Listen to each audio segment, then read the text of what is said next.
न कंपल्सन है, न क्राइसिस ड्रिवन है।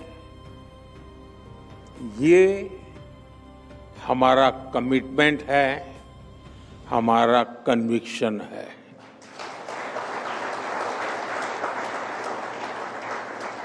हम होलिस्टिक अप्रोच के साथ किसी एक सेक्टर की गहरी समीक्षा करते हैं और फिर वन बाय वन उस सेक्टर में रिफॉर्म किए जाते हैं। फ्रेंड, कुछ ही दिन पहले संसद का मॉनसून सत्र समाप्त हुआ है। इसी मॉनसून सत्र में आपको रिफॉर्म्स की निरंतरता दिखेगी। विपक्ष द्वारा अनेक व्यवधान पैदा करने के बावजूद हम पूरे कमिटमेंट के साथ रिफॉर्म्स पे जुटे रहे। इसी मॉनसून सत्र में जन विश्वास 2.0 है। ये ट्रस्ट बेस्ड गवर्नेंस और प्रो पीपल गवर्नेंस से जुड़ा बहुत बड़ा रिफॉर्म हुआ है।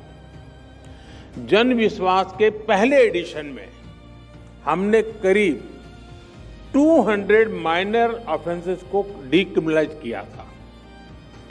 अब इस कानून के दूसरे एडिशन में हमने 300 से ज्यादा माइनर ऑफेंसेस को डीक्रिमिनलाइज कर दिया है।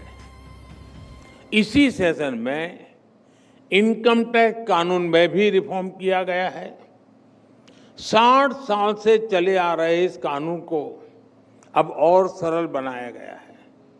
और इसमें भी एक खास बात है, पहले इस कानून की भाषा ऐसी थी कि सिर्फ वकील या सीए ही इसे ठीक से समझ पाते थे, लेकिन अब इनकम टैक्स बिल को देश के सामान्य टैक्स पेयर की भाषा में तैयार किया गया है।